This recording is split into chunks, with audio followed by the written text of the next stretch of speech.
Hello, तो स्वागत है आपका स्टडी फटाफट में। और आज हम देखेंगे भारत की विदेश नीति की विशेषताएं। पिछले वीडियो में हमने देखा था विदेश नीति के निर्धारक तत्व थे, जिसमें भौगोलिक विशेषताएं, सैनिक, राष्ट्रीय हित इत्यादि थे। तो इस वीडियो में हम देखेंगे भारत की विदेश नीति की विशेषताएं, कि विदेश नीति में क्या क्या विशेषताएं रही भारत की, ये सब चीज़ों को जानते हैं। पहला क्या है, सबसे प्रमुख विशेषता क्या है, जब भारत आजाद होता है उस समय समस्त विश्व दो गुटों में बचा रहता है। तो सबसे पहले विशेषता क्या है, गुट निरपेक्षता की नीति अपनाता है। तो भारत की विशेषता रही है वह गुट निरपेक्षता की नीति का पालन करता रहा है।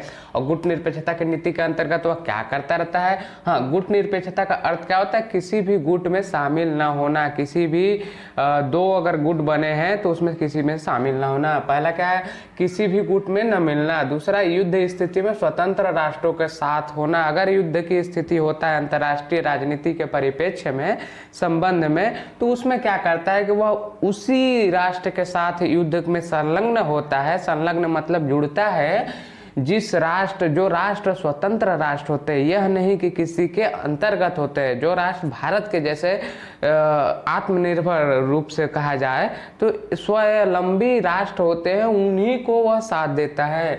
तीसरा क्या है, विरोधी गुटों में संतुलन बनाए रखना। कि गुट निरपेक्षता की नीति के अंतर्गत यह नहीं है कि वह तटस्थ रहता है। तटस्थ मतलब होता है कि सिर्फ रहना, नॉर्मल रहना, उसको भी देखना उसको भी देखना नहीं।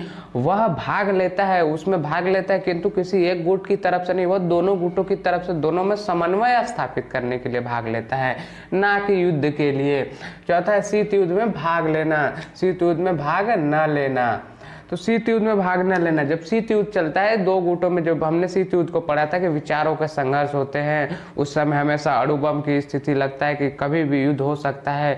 तो इस परिस्थिति में भारत इन सबसे अलग रहता है और उसमें समन्वय स्थापित करने के क्षेत्र में कार्य करते रहता है।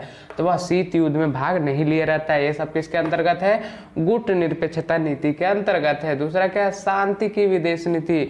भारत सदैव से शांति की विदेश नीति अपनाता रहा है। भारत पर प्रभाव था, गांधी जी का प्रभाव था। गांधी जी उतने बड़े साम्राज्य, जब ब्रिटिश साम्राज्य की बात आती है उसमें भी उन्होंने शांतिपूर्ण आंदोलन किया और शांतिपूर्ण आंदोलन के रूप में उन्होंने आज़ादी को प्राप्त करने में सहायता की।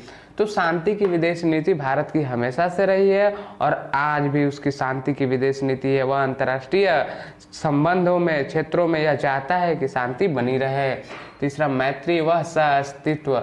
मैत्री और सह-अस्तित्व की नीति को भी भारत की रही है। भारत सदैव मैत्री की अपनाता रहा है। जैसे कि चीन के संबंध में भारत सदैव से मित्रतापूर्ण व्यवहार करता रहा है और इसी कारण जब चीन के साथ पंचशील समझौता होता है तो भी मान लेता है, क्योंकि पंचशील समझौते के अंतर्गत क्या होता है, तिब्बत को चीन का अधिकारी क्षेत्र दे दिया जाता है। तो मैत्री और सह-अस्तित्व की नीति वहाँ भी अपनाते रहता है। फिर भी चीन के सब चीज़ों से बाज न आने पर वह तिब्बत को भी छोड़ने को तैयार रहता है। उसके बाद भी आज चीन के आक्रमण के बावजूद वह चीन का पक्ष लेते रहता है। चौथा, विरोधी गुटों के बीच सेतु बंध बनाने की नीति। मतलब कि भारत क्या होता है कि विरोधी दोनों गुट जो है हमने देखा तो उसमें वो सेतु का कार्य करता है, पुलिया का कार्य करता है। एक छोर दो छोर, दोनों छोर है तो दोनों छोर के मध्य में पुलिया का कार्य करता है, मतलब दोनों को जोड़ने का कार्य करता है। वैसे भारत की स्थिति उतनी भी अच्छी नहीं है, लेकिन वर्तमान की स्थिति बहुत अच्छी हो चुकी है। तो भारत की स्थिति के अंतर्गत वह सेतु बनाता है कि दो विरोधी गुट हैं तो उनके मध्य कैसे समन्वय स्थापित किया जाए, क्या किया जाए, तो उनके विचारों का आदान प्रदान। तो इस कारण से वह सेतु बनाने की स्थिति। साधनों की पवित्रता की नीति। या भारत ये नहीं कि अनैतिक साधनों का उपयोग करके अपनी विदेश नीतियाँ संचालित करता है, जैसे अमेरिका हुआ। अमेरिका तालिबान के संबंध में वही किया, अभी यूक्रेन के संबंध में उसने किया कि यूक्रेन को सैनिक सहायता देने की बात कही किंतु दिया नहीं। तो वह अनैतिक साधनों का यूज हो गया, वह अपने बातों पर अडिग न रहना हो गया। तो अनैतिक साधनों का यूज भारत विदेश नीति के संबंध में नहीं करता है। जैसे कि वो गांधी जी की बातों को लेकर चलता है कि साध्य अर्थात जो लक्ष्य होते हैं, जो हमें प्राप्त करना है, उसके लिए जो साधन हम यूज करते हैं उसकी भी पवित्रता जरूरी है। यह नहीं कि लक्ष्य पवित्र है तो हम कोई भी साधन, लक्ष्य है कि मुख्यमंत्री बनना, मुख्यमंत्री बनकर सेवा कार्य करेंगे, किसी को भी मारकाट मचाकर लूट भ्रष्टाचार करके हम मुख्यमंत्री बन गए, यह नहीं। आपको अच्छे साधनों के साथ में मुख्यमंत्री बनना ही उस लक्ष्य की प्राप्ति है। तो साधनों की पवित्रता की नीति अपनाता रहा है कौन? भारत।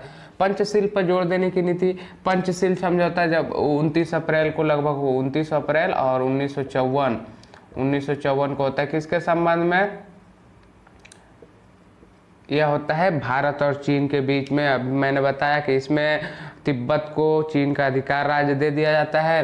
तो पंचशील जो समझौता होता है, पंचशील समझौता में यह देखा जाता है कि 5 जो सूत्र रहते हैं। पहला क्या रहता है कि प्रादेशिक अखंडता और एकता का सम्मान करेंगे, मतलब कि जो भारत का क्षेत्र है, जो चाइना का क्षेत्र है, तो दोनों देश एक दूसरे की सम्मान करेंगे कि हाँ ये इतना है, उसकी संप्रभुता का सम्मान करेंगे। दूसरा क्या है कि आंतरिक हस्तक्षेप नहीं किया जाएगा। अगर भारत में कुछ राजनीतिक मामले चल रहे हैं, वहाँ पर कुछ राजनीतिक मामले चल रहे हैं, उसमें दोनों देश ना ही आंतरिक हस्तक्षेप करेंगे, आंतरिक क्षेत्रों को छोड़ देंगे। अनाक्रमण, एक देश दूसरे देश पर आक्रमण नहीं करेगा।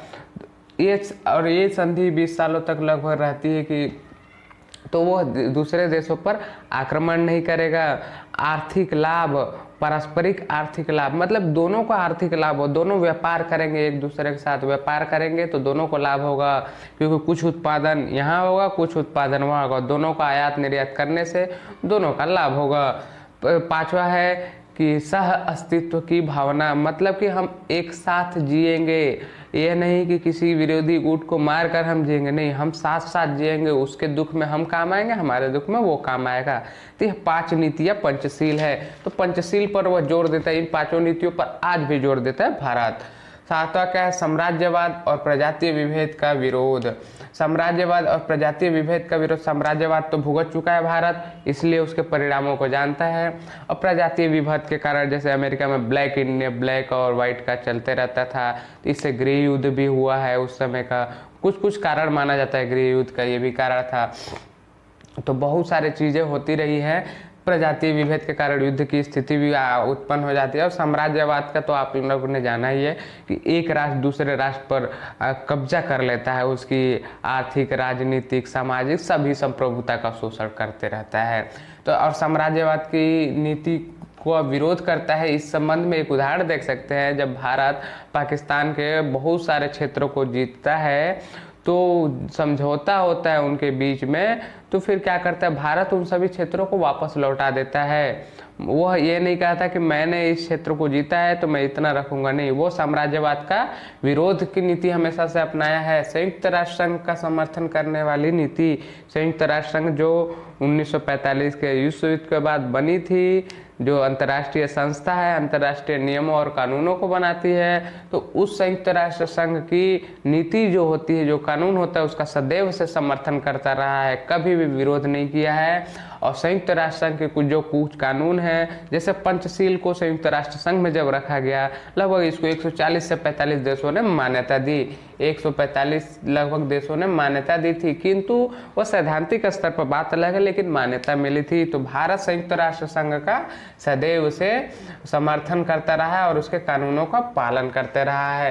तो ये थी हमारे भारत की विदेश नीति के विशेषताएं, जो 7-8 पॉइंट है, आप याद रख लेंगे। गुटनिरपेक्षता है, शांति की स्थापना की नीति है, मैत्री सह अस्तित्व की भावना की नीति है, साम्राज्यवाद का विरोधी है, संयुक्त राष्ट्र संघ का कानूनों का पालन करने वाला है, पंचशील पर जोर देने की नीति है। इन सब के अंतर्गत और अगले अध्याय में हम देखेंगे गुट निरपेक्षता को एक भली भांति रूप से पूरा का पूरा चैप्टर की गुट निरपेक्षता क्या है और कब से कहाँ तक चालू हुआ, कौन कौन इसके मेन सदस्य थे और वर्तमान में इसकी परिस्थिति क्या है। धन्यवाद।